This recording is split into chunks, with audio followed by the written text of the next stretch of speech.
What's up, everybody, and welcome to Blue Turnip's Bad Podcast about good music, Resurgence Edition, back from the dead. I know, man. We've been busy. It's true, man. Yeah. It sucks, dude. You're especially a dog because you got little baby Bennett running around these days.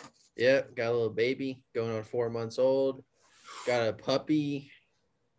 So yeah. The puppy is harder to take care of than the baby. You should say the puppy's name because it relates to past episodes of the podcast. Oh, yes. The puppy's name is Gibbard, named after Ben Gibbard from Death Cab for Cutie. We call him Gibby. We call him Gib. He's cool. Nice. He's just a little hyper, but he's cool.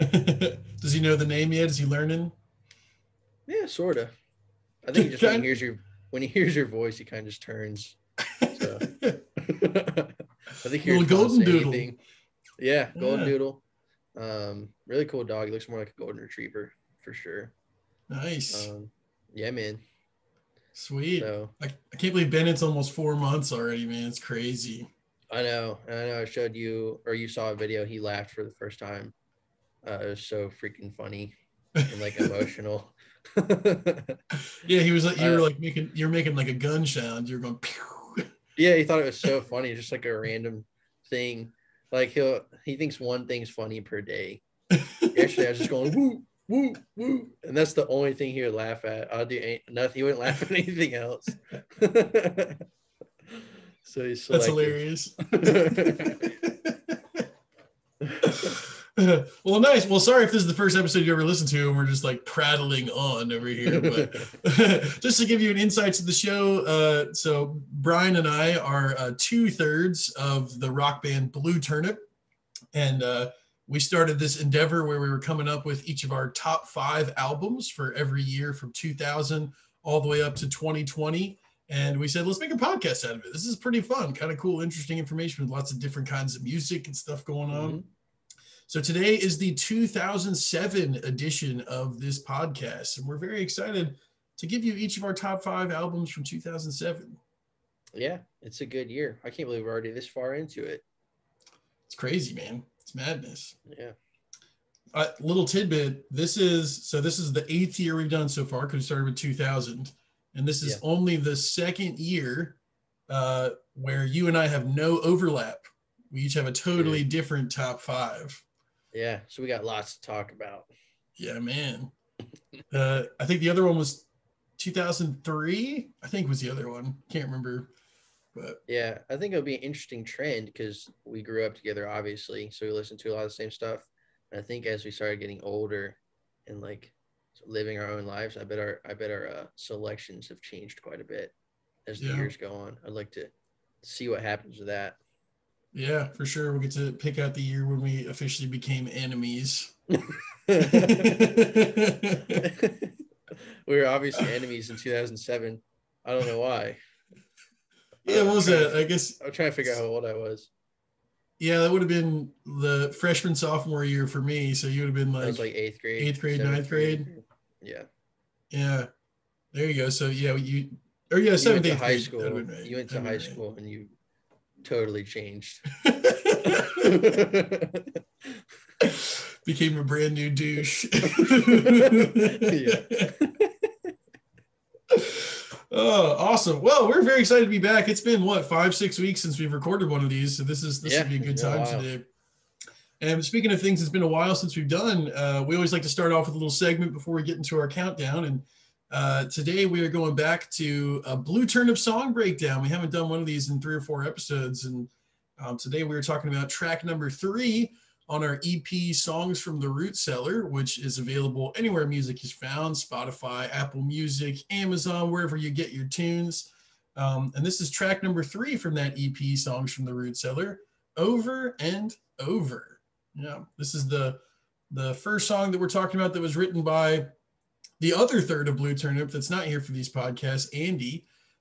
This is one of Andy's tunes. Actually, the rest of the songs on the EP are Andy's songs, so we'll be talking about them without his permission moving forward.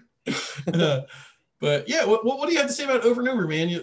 Impressions on the song or the recording process, or? Yeah, no, it's a fun one for us because I think this one stands alone on the EP. It's kind of more like I'm sure you love it because it's got a lot of progressive rock elements in it.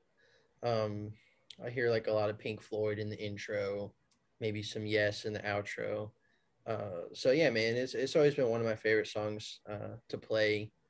We've played it live a lot, and we went into the studio, got to reimagine some things, some stuff that would work better for recording versus live. So it's kind of a fun one to work around for sure.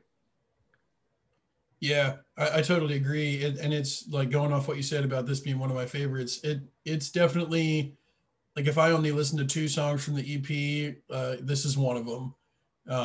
The other one being the one that we talked about a few episodes ago, your song, Lack of Sleep, I'd say. Andy did such a good job writing this song. I really like, there's a couple of threads that he uses that sort of tie it together, because it's not really in the traditional verse chorus structure. So you have the longer intro, which I guess is kind of like 2 verses. But you get introduced to that the main guitar hook, and then it comes back a little later as sort of a guitar solo, and you get introduced to the chorus before that, and it comes back again. So there's, even though it's not in the traditional structure, there are things that really pull your ear back into it of like, oh, I recognize that, like that part's catchy. And then like you said, the jam and outro is so much fun. I always looked at it as kind of like a 3-part song, because I correct me if I'm wrong, but I think we actually clicked up the tempo every time we went into a new phase. Yeah, which we did. I thought was really fun. Yeah, each part that got a little bit more jam, and it also got a little bit faster. Like, that was a fun process of because we had to, when we would go into the studio, we'd record a song, and usually 5 hours or less, sometimes even a little bit less than that, depending on what we were doing. So we would have to go in super prepped and ready, and so that we could tell the engineer everything that we wanted and everything that we were doing, so we could be really efficient. And one of the things was those tempos. I remember sitting over in my practice room over there and like having the metronome on and like counting, doing tally marks for how many measures would have to be at certain tempos, and then like writing it down and doing the next part. And it's like, oh, but it was worth it to be able to go in there and just be able to like get that part knocked out and lay it down, and and get to work on the other stuff. I'll tell you, man, tempo changes as a drummer it was pretty tough. I can't remember it throws you a little. It's like, it wasn't like drastic or anything, but like when you have perfect time like me, it's hard. I know we're laughing in case one of the reasons we haven't done a podcast in so long is that instead of an episode, the last time we met, we did the virtual concert, the concert from the basement at your house. Yeah. And well, I guess we've done one episode since then, I think, but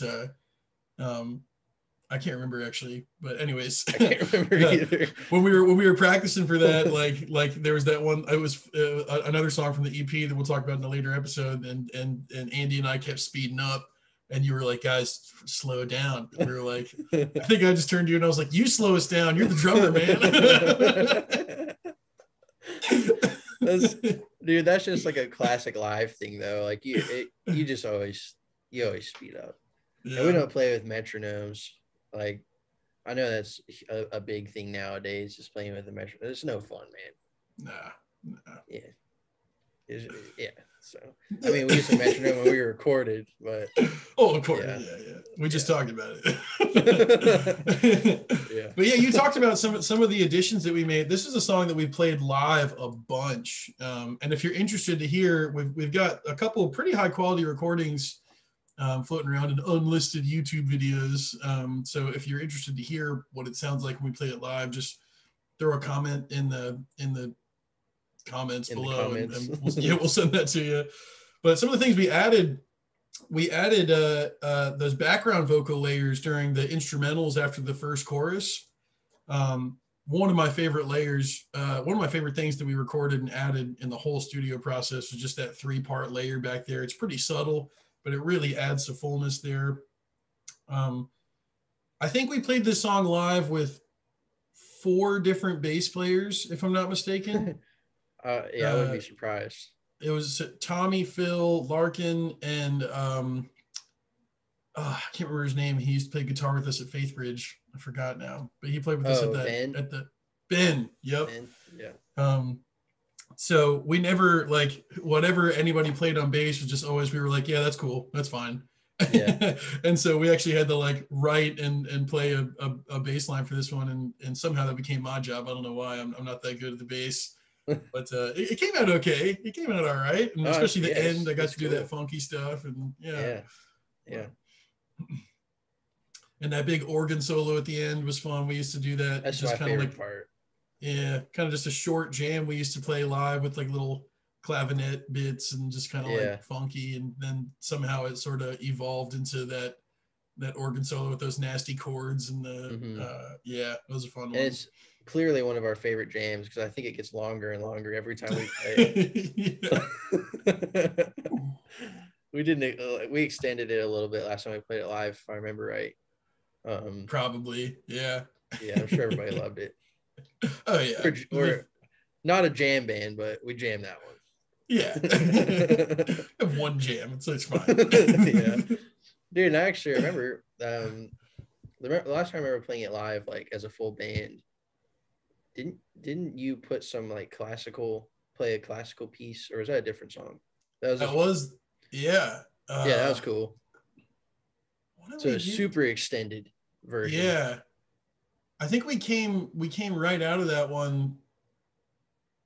Oh yeah, I'll have to look it up because I think we came right out of it, and I played the like CPE Bach thing, and then that took us into the Self-Recognition original that we haven't recorded yet. And you went full prog on us, dude. I know that was your decision. Oh, yeah, of course. Because then later in that show too, we did the Pink Floyd mashup with King Crimson. And that was a little mashup for nobody except for me and Andy. Yeah. It's fun to play prog drums though. I mean, can't complain. Oh yeah. You did a great job with it too. That triumvirate video that for some reason is like our most popular video on YouTube, that triumvirate cover that we did from the German progressive rock band. Yeah, I think it's because people like look up a cover like the song, and we're the only people that have ever done it. So I think that's why it's so popular. I think you're right. Yeah, you always did a really great job with that one. That was fun. Thanks, dude. Well, cool. Yeah, so that's the little behind the scenes look at the third track from the Blue Turnip EP, Songs from the Root Cellar, which again you can find anywhere where music is found. This episode is sponsored by our EP, Songs from the Root Cellar. We got 0 endorsement dollars from our own EP. Well, let's shift over into 2007. I don't know if anything stands out in particular this year to you, Brian, but I know we talked about before. You had that year, I think it was 2003, where like it was sort of like a black hole in your own personal music library. We're just like, oh, I just don't have that much that I really, really love from this year. Mm-hmm. And for me, that's 2007 for sure. Yeah. It's I'm really happy with the 5 albums I came up with, but as far as like, I like 2 of the albums in my top 5 were ones that I had never listened to before, and I went out and found them when I was doing my research, and so I've been listening to them a lot these past couple of weeks to try and talk about them relatively intelligently. I'm sure it'll be great. But yeah, anything stand out to you about this year or your top 5? Yeah, or? Looking at my list, I can tell I was kind of like coming into my own around this time. I'm guessing this was like 7th or 8th grade. Based on my selections, I got one in there that's probably don't listen too much now, but it's like nostalgic, In the Bank. Still love it. But yeah, I started listening to a lot of really heavy stuff. I teased last week I got some heavy metal this week, and I've also got some indie stuff. So like, yeah, I can tell that I was starting to realize what I liked on my own, not so much listen to what everybody else listened to. So that's kind of cool. That is cool. That's very cool. Yeah. I for me, and this is kind of what the nature of, like I said, that I just didn't have that much in my own personal library. It's probably my most eclectic year in terms of style. It's really all over the place. Nice. So I'm kind of excited for that element of it as well. So yeah. Nice, dude. Kick it off, my man. All right, I will. Well, I've got 4 quick honorable mentions here to run through. First one, we've got Slow Gin by Joe Bonamassa. That's SLOE, Slow Gin. And that's just a blues album of his. It's a little bit mellower than some of his other tunes, but the actual song Slow Gin is one of my favorite Joe Bonamassa songs. It's almost worth putting it on there just for that song. Great blues guitarist. Portable Sounds by Toby Mac. Dude, what? 2007. You got anything to say about Portable Sounds?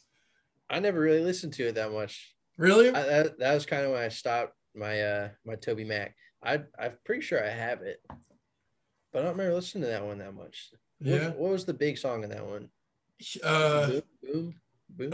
Yep. Booming at the Stereo System. Yeah. But that wasn't the big huge one. What was the huge one? I can't remember now. Oh man. Dude, that's a big throwback for me. Sorry. Yeah, because like his first 2 albums were the ones that I was super into. Made to Love was the big radio hit off of that one. I was made to love you.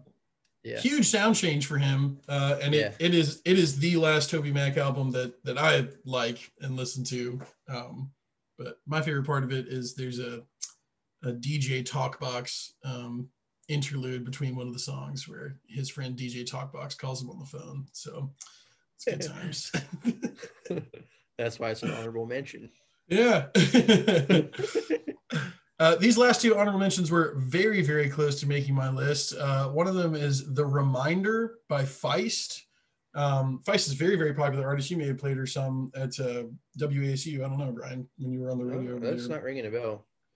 But it's one that I had just flown under my radar, kind of like alternative rock, singer-songwriter, indie kind of style. Not every song on there is my favorite, but she's got a really cool sound and very obviously like raw and kind of one of the earlier sort of like lo-fi albums when that started to get so popular in a couple of years. But yeah, that was a fun one to discover and listen to. I'm sure people are listening, they're like, how did he not know that album? It was such a popular album. And I'm actually not going to mention my 4th one because it is number 4 on your list. So I'm not going to mention that one just yet, but we'll talk about that one later on. And that will lead me into my number 5 album, which is Not Too Late by Norah Jones. Not Too Late by Norah Jones. So Andy, our guitarist, is a pretty big Norah Jones fan. That's kind of how we got to listen to her some. And she's cool, man. This is an album that I didn't know. I didn't know a single song on here. I read about it a little bit. It was the first album after a producer and friend of hers had passed away who did a lot of her music leading up to this. And so it was an album that was sort of recorded in pieces, and they didn't really have any particular like vision or style in mind for it. So it's a little bit varied. There's some like kind of like old school ragtimey tracks, and there's some countryer stuff and some jazzier stuff, and a couple songs that are a little bit more rockin', a little bit more funky. So it's kind of fun and varied in that way. And you got that classic Norah Jones vocal that's sort of like kind of halfway between country and jazz, very smooth, easy voice to listen to. Yeah, this is a really nice album. Nice songs, very varied, fun listen, fun, easy listen there from Norah Jones. Yeah, I'm not sure where this sits in her discography because I know she's been around forever. But I don't know that one, I'll be honest. It definitely sounds interesting. The last one I remember really well was the one she did with Danger Mouse. That was probably a while ago now too. Yeah, if you're around for a certain amount of time, you got to do one with Danger Mouse, right? Yeah, I think that's the rules. Well, speaking of, so Brian mentioned that he didn't know this album as well. If you don't know any of the music that we're talking about, we always curate a wonderful Spotify playlist every week, every time that we do this. And you can find that in the description for the video below, a link to that Spotify playlist that we include some selections from the music that we talk about in these episodes.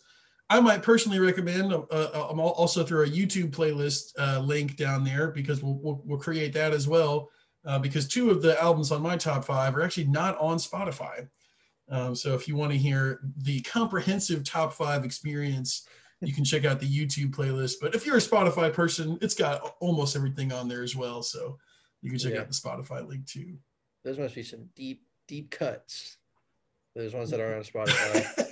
One of them I almost feel guilty about having on my top 5, because it essentially does not exist. It's like a ghost of an album. Really? But going back to Norah Jones real quick, though, I was going to say I really like her voice. Yeah. Really cool. It stands out. Agree. Yeah. All right. Well, I'll turn it over to you, man. What you got for your number 5 from 2007? Yeah, this is the one I was saying that was a little nostalgic for me, but it is Cities by Amberlynn. I mean, in my opinion, it's easily their best album. I like a lot of their stuff, but I think this one's the coolest. And it has it's got a special connection because me and my wife, our first song was Inevitable. So yeah, I played that one a lot back in the day. Is that I don't know the song titles as well. Is that the Last First Kiss song? Yeah. It's a good one. Yeah. Nice. It's a good love song. But that's really the only mellow song on the album. This thing pumps, man. It's got some really good fast paced. I guess you could say they're kind of punk influenced rock. But I love the opener. Starts with a cool intro called Debut, and then it goes into the song Godspeed, and it just revs you up, man. Just instantly let's go. And it never really slows down. They pump it, man. But really, they're a cool band. They have subtly cool time changes and stuff. Like Hello Alone. I always really like the timing in that song. But yeah, it's just something I used to listen to a lot in 2007. Probably easily my go-to during that year. Just listen to it constantly. And it was fun to revisit it when I was going through these, and I think it still holds up. I'm still a fan. Yeah, let's do it for the first time in a long time, just a few weeks ago when I was prepping for this. So nice. Yeah, if you're listening and hear Brian talking about how often he listens to this and you think that he's exaggerating, I can attest to the fact that he's not exaggerating. I feel like we used to hear this album in the house 2 or 3 times a week for a long time. Yeah. And I actually remember, we'll do a little name drop here. We lived at Robbie Benson's house, the actor. Mm-hmm. And I actually have a specific memory of getting that album at that house because they had a sweet sound system. Nice. I used to bump it. Dude, music and memories, it's crazy. If I hear something or I'm in a spot where I heard something, it always comes back to me. Yeah. It's weird. Absolutely.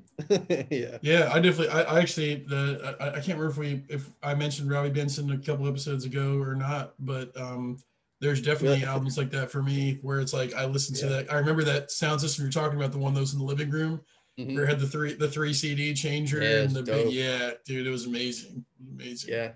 We like to mention Robbie Benson any chance we get.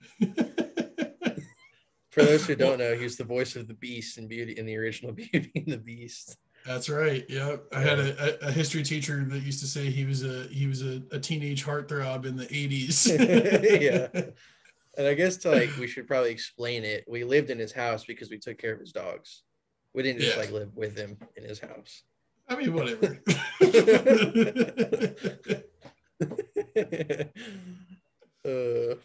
Anyways, that's yeah. I think that's enough. one little Amberlynn story that I have, because I don't know if you've ever seen them live, Brian. Have you gotten a chance to see them? No. I've actually seen them, believe it or not. I can't remember if I told you about this or not. But I remember that. They toured with Switchfoot, and they came to UNCW when I was there. And Switchfoot played first, and they were touring an album that I will talk about in a later episode, a very, very good album. and they had Amberlin along, and Amberlin was headlining. And they're quite popular. I mean, I've heard their songs played around in modern rock radio and stuff, and but they came out, and it was such a bummer because, well, first of all, their stage setup looked amazing. Everybody was backlit, so it was like the whole band was just silhouettes, which was really cool.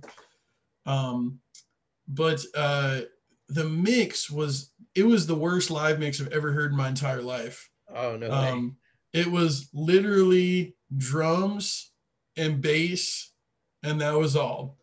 Oh, dude. And they have such a good singer. Their singer is incredible. He's got that awesome range and such a clear, high tenor voice, and you just couldn't hear him. And it was like a crime. Like it was unbelievable. Dude, that's messed up. But another funny little tidbit about that concert was at the beginning, before Switchfoot came out, this dude just wanders out on stage with an acoustic guitar and just starts playing some songs. He's like, "What's up, guys?" And like, it was like, well, obviously he's supposed to be here because like nobody's kicking him off the stage or whatever. And so then he was like, "I got one more. Like, you guys will probably know this one." He's like, "And then I'll get out of here and the rock bands can come out." And he started playing Mad World, the cover of Mad World by Tears for Fears. And we were like, "Is that Gary Jules?"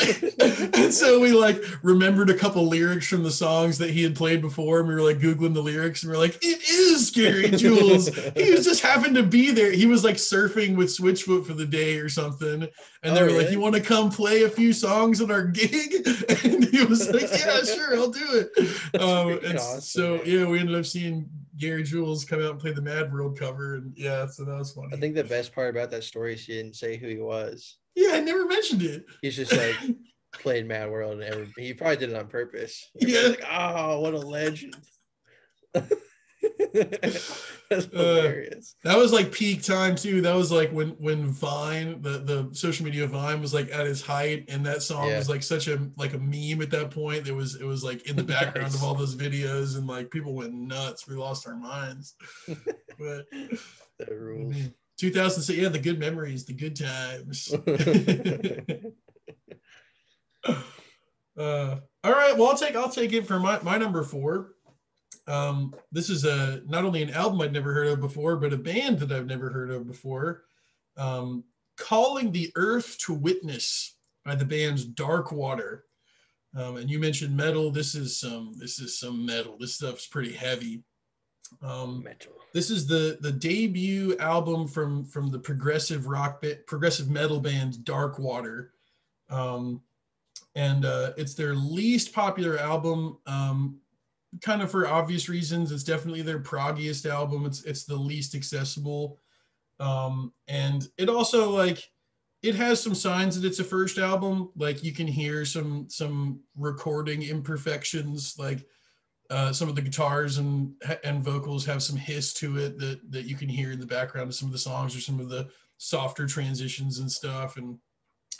But like overall, for a first release, it's like a serious kick the door in kind of album. Like the first real track, All Eyes on Me, starts off with this like real nasty riff, and the guitars come in. The guitar tones are awesome for the whole album, so heavy. And then most of my favorite stuff is kind of in the back half of the album, especially there's 9 tracks, and tracks 7 and 9 are probably my 2 favorites. Shattered and In My Dreams, those are both on the playlist. And a lot of times when you listen to prog metal, the vocals will be annoying, is a kind way to say that, probably, for various reasons. It could be, but I like this guy. He's a real solid singer, and there's some keyboards on the album. Some of them are pretty subtle. They have some leads, but I like progressive music because they kind of just do whatever they want, and this is definitely like a debut album where it was just like, we're just going to do whatever we want, and it's very creative, and it's very all over the place, and maybe not all of it hits perfectly or is super memorable, but there's some great choruses spread throughout, some awesome riffs, very memorable solos and breakdowns, and so cool album. Nice, dude. And I love me some metal. Yeah. But So this is kind of a deep dive. I was curious how did you discover this one? So part of my research that I've been doing is I've got this list of like 6 or 7 websites that I'm going through all of their like album countdowns from each year, and this is from a website called Prague Archives, Progressive Rock Archives. Yeah, And you told me about that. yeah, I think they order them. It's like every album that has like 30 or more reviews from a year. They like compile them into these lists, and this one was just floating around in there, and it really caught my ear, and Nice. yeah, took it away. So do they do any like screaming memes? No screaming memes. No, it's actually some of the songs have really nice background vocals. The fourth track, Habit, which is also on the playlist, it starts off with like almost like you can almost imagine like monks like in their hoods and stuff, like singing like together, like harmony stuff. And nice. Yeah, it's pretty cool. Sick, man. I'll have to check that one out too. Yeah, some heavy stuff. So going from Nora Jones, about as pretty and mellow as it gets, to some prog metal. Yeah. Nice, man. All right. I'll get into my number 4 here. Our first appearance by one of the better known indie bands of all time, Spoon. Ga, ga, ga, ga, ga. 5. Yeah. I think this is kind of like in the middle of their career. I'm not certain about that, but it seems like it was kind of in the middle. But they've been around for a real long time. This is probably top tier Spoon. It's probably my 3rd favorite Spoon album overall. And I know a lot of people think this one's like their greatest. But you get insta hooked with Don't Make Me a Target. That's like your typical like Spoon song. I know we talked about this with the Strokes. When you hear Spoon, you freaking know that it's Spoon. Like the way that dude plays the guitar, the way his voice sounds like so distinct from the pack, man. like, oh, this is Spoon every freaking time, you know. But it's got so many great songs on it. I'm a big fan of the song The Underdog. That's the one with the horns. Actually almost has like a little bit of a supertone sound to it. That like real happy, upbeat kind of stuff. Yeah. Cherry Bombs on this one. Don't You Ever. I mean, it's your typical Spoon.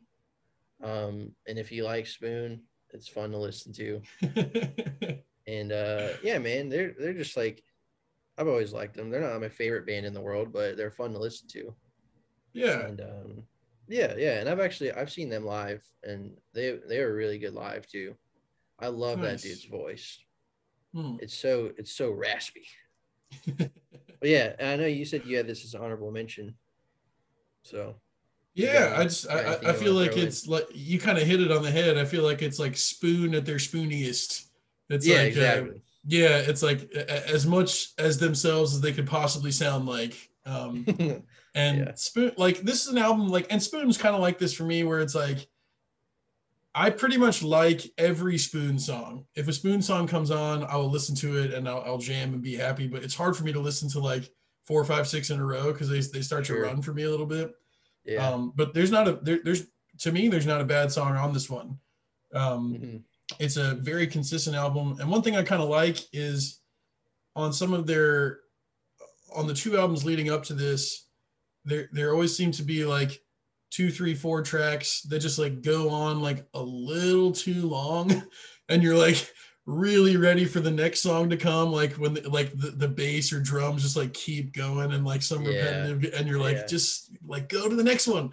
And this one they don't do that as much to me. It's like the songs flow a little better. It's a little more friendly. It's a really short album. Yeah, I think like barely over 30 minutes. But actually, I kind of feel the same way. Like Spoon songs here and there, like the best every time.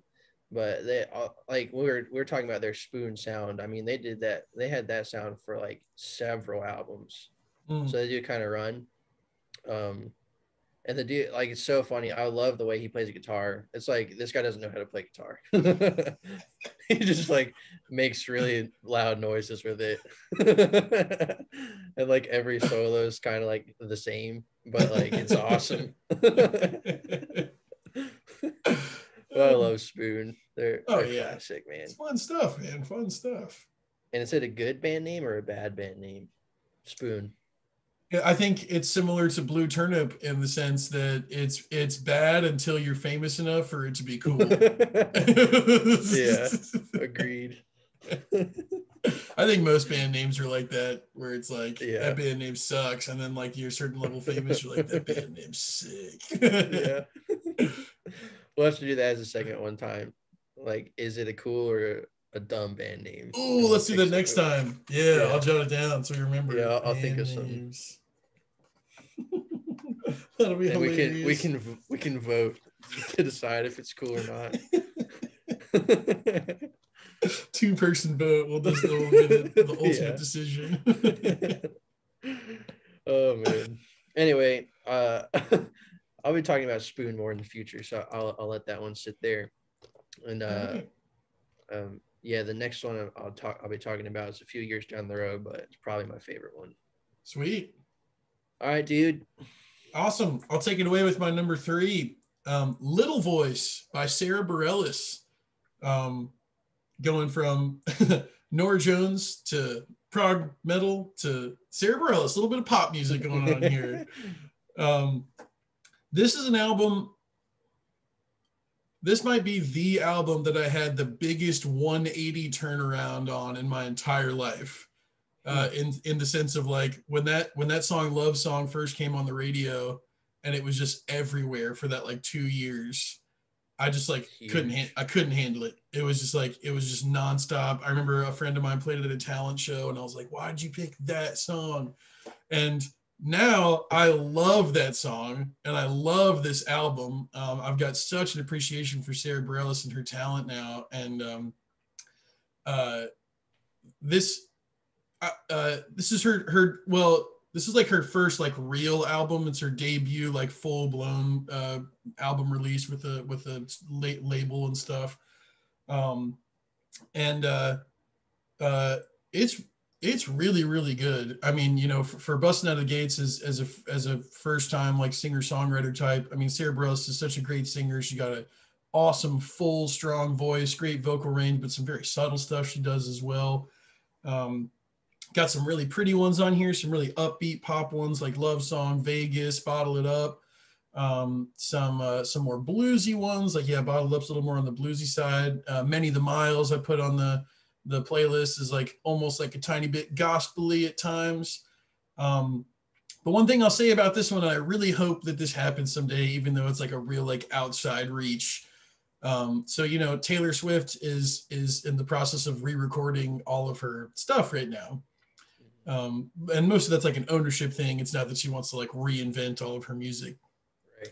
But I would love if Sarah Bareilles re-recorded this album now that she's at the point that she is in her career, because she's done so much since then. And I've gotten to see her live and seen some live performances online, DVD and stuff. And when she does these songs now, they're like so much more developed.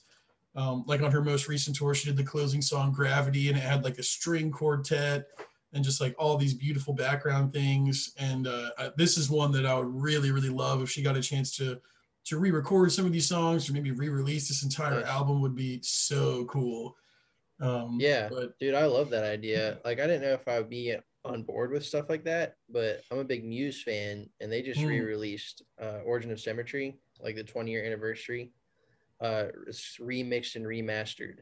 They didn't add anything, but they took stuff that they used from the first sessions that they like added in. Just like the remastering was just like unbelievable. Like the songs sound so much better. I was like, wow, I'm glad they did that. So I feel you, man.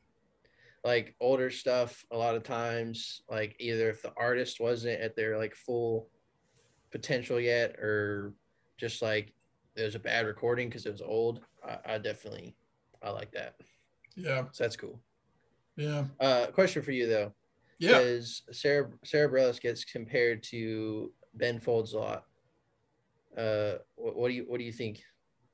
Similarities? Yeah, that's tough to say. Like talent level is really tough. Ben Folds is a better pianist for sure. Sarah Bareilles is a better singer for sure. Um, Should work together. Yeah, it's hard. I think about like my favorite Sarah Bareilles album will be on a list later on, and I'm thinking about comparing that album to my favorite Ben Folds album, and that's really tough. Yeah. But yeah, she stands out to me among like a lot of the like adult pop people or like adult contemporary or soft rock, whatever genre you want to throw her into, because she's so authentic and creative. And man, like most of her songs really stick to the pop song format, and she's unreal at it. She's so like she could be a university professor of writing a pop song of like, this is how you make a catchy chorus. And her bridges always have like some real harmonic interest where she might like throw in a couple chords that you wouldn't expect, or change keys a little bit, and like it really draws you back in for the last chorus of the song. And so that's an aspect of her music that Ben Folds doesn't have as much, I don't think, is just like taking the pop song and perfecting it to the absolute extreme.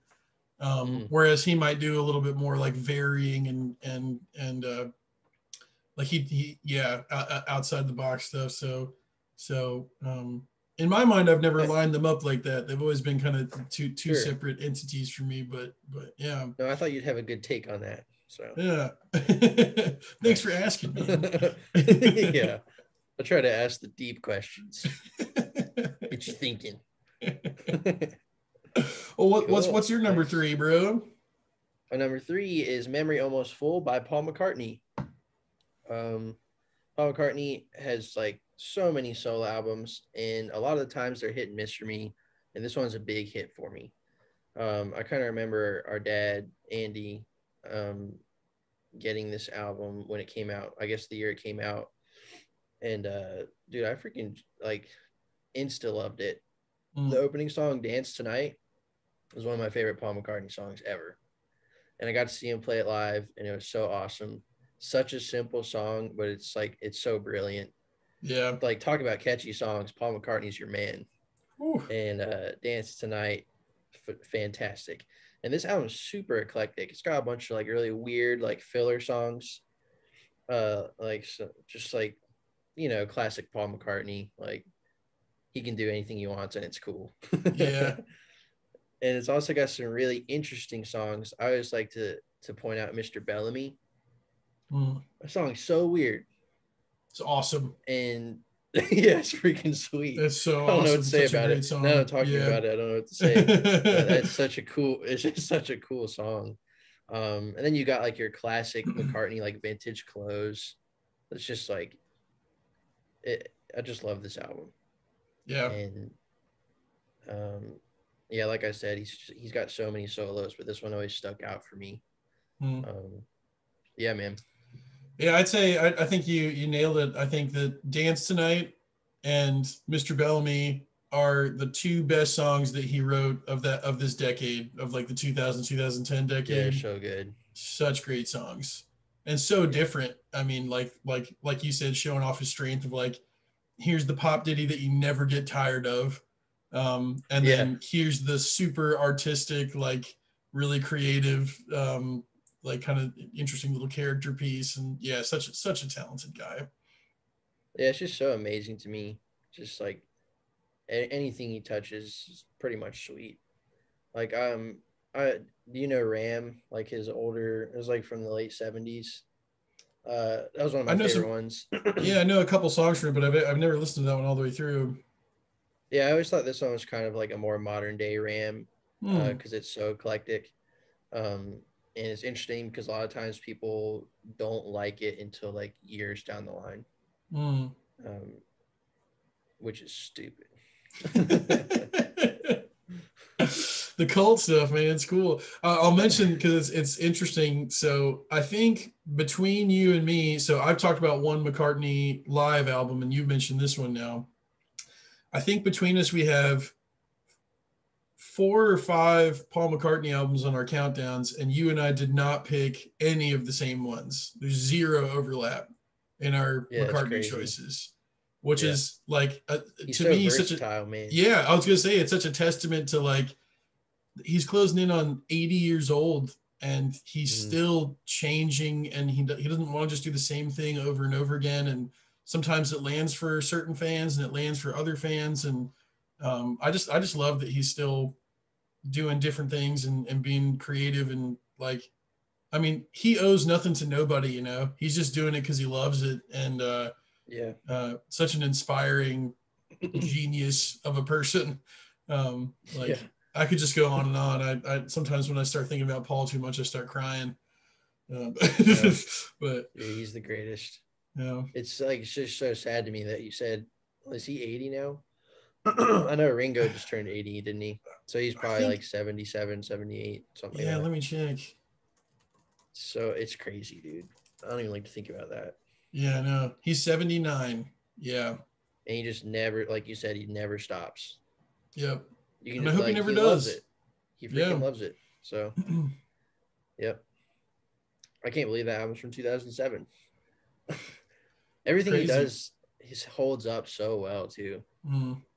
Like the Beatles were timeless. So Paul McCartney, he's timeless. For sure. That's how it works. Legend, truly. Yeah. All right, so both of my top 2, these are the albums that are not on Spotify, so apologize for those of you who are going out to Spotify. This is the one that I mentioned earlier. I almost feel guilty about putting it on my list because it basically doesn't exist, so sorry in advance. This album's called Eat a Pickle by the group O'Toole, and you spell that the letter O, the number 2, the letter L, O'Toole. And O'Toole is basically like a spin-off of Trans-Siberian Orchestra that does jazz rock fusion, which sounds so bad. I know that sounds like it's so bad. But they're no longer together. But the reason that the band works so well for me is the lead keyboardist and songwriter Jane Mangini and her husband at the time, Al Petrelli, are, in my opinion, the 2 most talented people in Trans-Siberian Orchestra.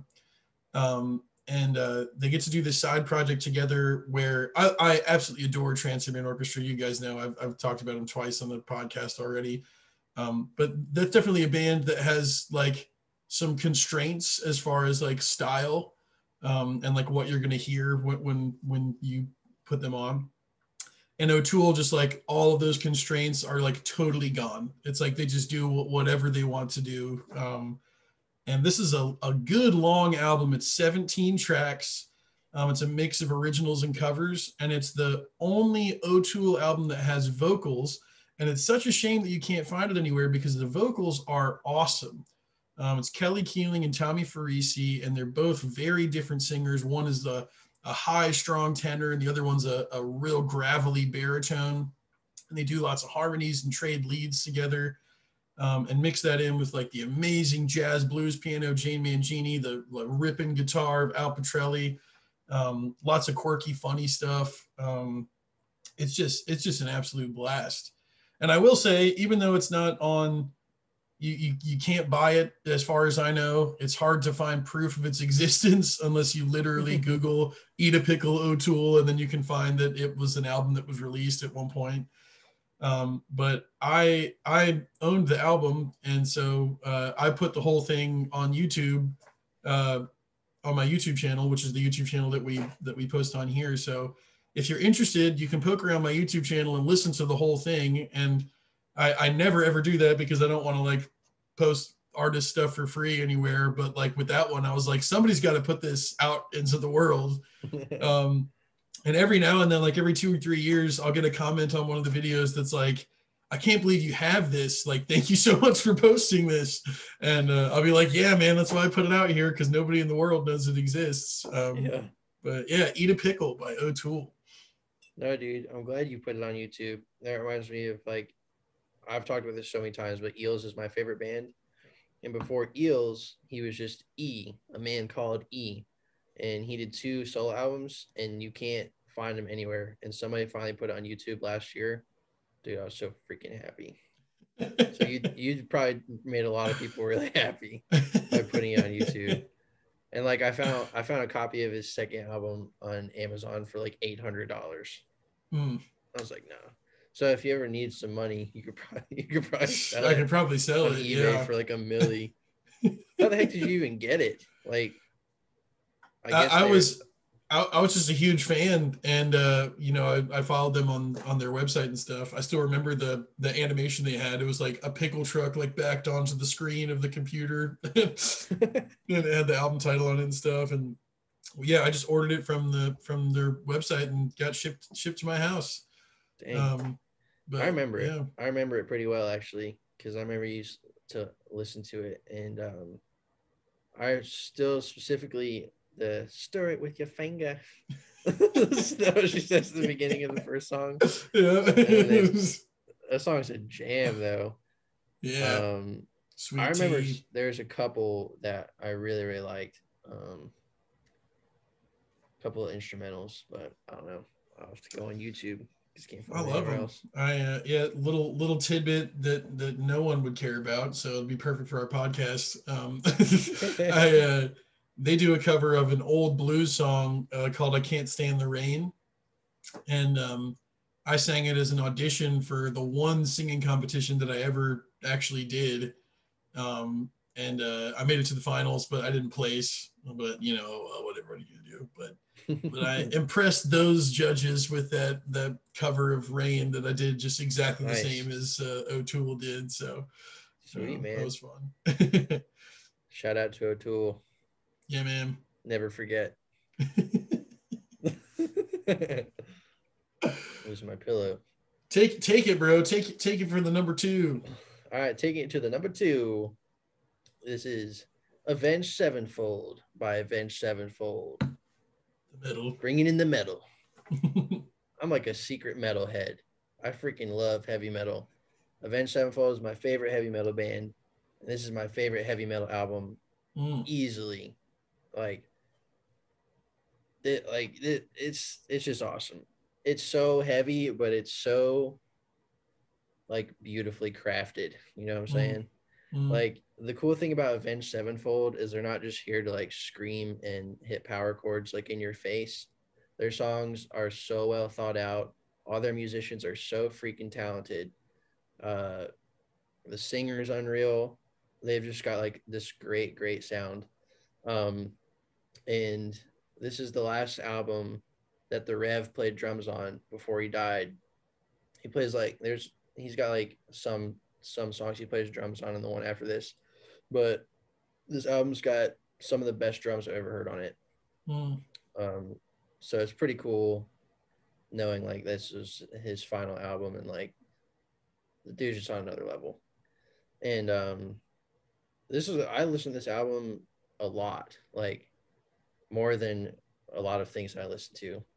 But the first time I heard Critical Acclaim, the first song starts with like a little pretty like organ thing, and then they just like scream into the intro, just like wah! Just like all these heavy guitars. So I was just like, oh my gosh, this is so heavy. And like as a little kid, it just like blows your mind, dude. Like the first time I heard it, I was just going insane. But there's so many cool elements to this album, and so like it's so eclectic. You've got your heavy metal bangers, you've got some country stuff on here, like Gunslinger's got country elements, Dear God's got country elements. A Little Piece of Heaven is a straight up progressive rock song. You got some hip hop elements in Brompton Cocktail, just like all over the place, but such a cohesive album. Just like it's just such a standout for them. And I think most of their fans would agree this was special. They mastered it. And there's a little documentary of the making of this album that's really cool too. Nice. But dude, it's awesome. And like they got their classic guitar harmonies. And one of my favorite guitar solos ever is on Scream. It's like it sounds like a super like whatever you call that, like finger tapping or whatever. Squealy mealies. Yeah. When I watched the documentary, I found out he picks the whole thing. And when you realize that and like how fast it is, it's pretty intense. Wow. But yeah, dude, like every song rules. Like I said, I think it's the best heavy metal album ever. Love it. That's sweet, man. Yeah, Dear God is such a good song. And that's got a great, to me, this is probably gonna be sacrilegious to somebody out there, but like the end of Dear God is like a way cooler version of the end of Hotel California. Dude, yes. That's like the perfect way to describe it. Where it's like kind of the guitar solos that are going back and forth, but like the guitar solos are actually really good and fun to listen to. It's got that pedal steel like going up against the electric. Yeah, it's really cool. This is the one, Afterlife is on this album too, right? Yeah. That is, I think that's probably my favorite Avenged Sevenfold song. I just love that one. The riff and the verses of that song, it's like one of the coolest riffs of all time. Such a dope riff. Yeah. And you can just tell they had so much fun making this album. That's the one where he like laughs like an evil person. He's like, whoa, like in the middle of the chorus or whatever. And like a little piece of heaven is like the just like raunchiest, like most messed up song I've ever heard, but you could just tell they were having a blast. I don't even want to say what it like. I don't even want to talk about it. It's so messed up, but yeah, podcast rated G, playlist rated R. Yeah. I think I might have put that one in the playlist. Nice. Brace yourself. And that was one of those songs like I didn't listen, like pay attention to the lyrics when I was younger. Yeah. And then like as you get older and older, you're like, holy, that's messed up. The worst is when it happens like a song that like is like really catchy and you like you're like you've been singing it already and like then you like start to listen in and you're like, ah. Like, yeah. Didn't know. One thing, this is not an offshoot on this particular album, but one thing that you mentioned, it's been almost like a theme of a lot of the albums that you and I love that we've been talking about on every episode, is we both mentioned the idea of an album being eclectic and cohesive at the same time. Mm-hmm. And it's a really difficult thing to describe. I feel dumb almost every time I say it on the show. But it's something that it's really special for a listener and for a fan, because for an album to catch your interest and be varied in style, but also feels like it's an album and goes together and you want to listen to it in a row all the way through, it's a really special thing. Oh, for sure. And it always stands out to me when people mention that, like you just mentioned that with this album, of like it varies in style, but it all is meant to go together. I think that's a very special thing in music, and it keeps you, for the listener, from getting bored, and it makes you want to listen to a whole album from start to finish. Yeah, and that's why this one never gets old. There's so much in it. And I do want to point out too that before this album, Avenged Sevenfold was basically a screamo band. So this was like a huge change up for them. And surprisingly, everybody loved it. Nobody bashed this one. They're like, dude, this is freaking awesome. It's the best thing I've ever done. And that's what I really like about this one. There's some good screams, but it's definitely more like just like better songs, better melodies, cool background vocals. It's got it all. Sweet, man. They're a special metal band. They're good. Right on. All right. Well, I guess I'll hit my number one. My number one album is Sola Scriptura by Neil Morse. And then with some progressive rock. I told you guys a few episodes ago that once we started hearing about Neil, we'd be hearing about him for a long time. And here's another one. And as usual, I've got my, I try and wear my shirts. I've got my, when I saw this live, Sola Scriptura. So this album is, it's a concept album, but it's essentially a rock opera about Martin Luther, and when he posted his theses on the door of the church, and sort of the sparking of the revolution and all the danger in his life that caused, and this is definitely one of Neil's heaviest albums, if not his heaviest albums. Paul Gilbert plays guitar on the first 2 tracks, and he's an extremely talented metal guitarist. And although his solos aren't overly metally, he does some really cool stuff, some very melodic, and he does some flamenco stuff on the second track. But it's true progressive rock. It's not for the faint of heart. It's only 4 tracks, and the first 2 are, I think, 30 minutes, 25 minutes. And then there's one really pretty song, number 3. It's called Heaven in My Heart. And then it ends with another like 19-minute like monster track. Yeah, it's super awesome. It's a lot of people regard this as Neil's number 1 best album. It's probably 4th on my personal list of like his greatest albums. You can definitely tell why people think it's his best. It really stands out from a lot of his discography in the sense of like just how heavy some of the riffs are. And he does this thing in this album where the choruses are really, really heavy, but they also like get super stuck in your head.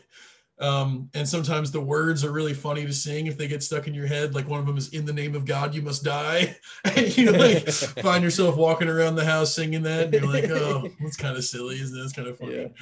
Yeah. Yeah, he's on another plane for me, man. Like such a genius.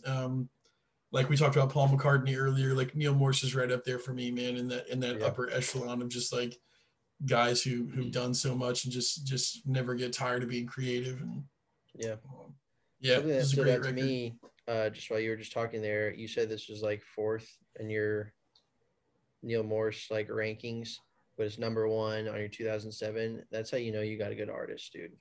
Yeah, so I for feel sure. In rock opera, you don't hear that much anymore. No, and it's probably he doesn't call it a rock opera. He calls it a concept album. But like a lot of the songs do have like characters singing back and forth, and so it definitely listens like a rock opera or like a really heavy musical at times. Or I always think of the Who when I think of rock operas. Yeah, I think they have a couple. Oh yeah, I think that's what they called them. Yeah, Tommy and Quadrophenia and those guys. Yeah. Sweet. So, like 4 songs, do they have recurring themes that come back, like musically, lyrically? Is it like one piece, would you say? Yeah, that's a separation. Good question. So there's definitely on this album there's separation. Like you can, when he's at his best, and this is him at his best for sure.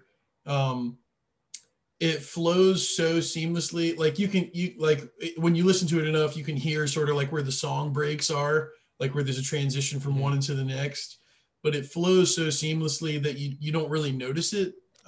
It's just kind of like it kind of listens as one piece. I think of it as like when I was in music school, there's a term, played without pause, and like certain pieces of music are played without pause, where it's not necessarily that there's going to be like one theme that runs throughout the whole thing from start to finish, or like recurring things that pop up over and over again, but it's meant for there not to be a break in there. And when he's at the top of his game, that's the sense that I get out of there, where it's like you may not hear the same theme over and over, which he does work in some themes in and out, which kind of ground you and keep you solid, but it's just that kind of like linear motion, like you're just always moving forward. There's not that space between the songs, if that makes sense. Right. Yeah, I got you. Yeah. Cool, man. Told you I asked. You're asking the good questions today, man. I've been dropping the ball on questions. I need to ask better ones next time. No, I don't like when you ask good questions, because then I have to like cover the good answer. It's too much pressure. I already feel like I botched talking about like half the stuff. I'm like, oh, I should have said that, but whatever, it's fine. I think I get too excited. I know you get excited. I'm like, it's good. It's good. It's so good, man. Well, speaking of so good. Yeah. All right, I'll get to my number 1. It is In Rainbows by Radiohead. So number one for this year, probably top 10 all time. I think this is in my small list of what I consider perfect albums, start to finish. Not one dull moment on this one. And this was after a little bit of a hiatus for Radiohead. They had a huge record deal. I can't remember who it was. It was like a 6-record contract. And it ran out, so they just stopped for a while. And this was their first true independent album. And self-released, self-recorded. They did a pay what you want for it kind of a deal for the fans. Ended up working out really well for them. Obviously, some people take it for free. Some people give them a lot of money. So it's kind of an interesting marketing thing. But it's perfect, as I mentioned. From start to finish, from 15-step to videotape, it's an experience.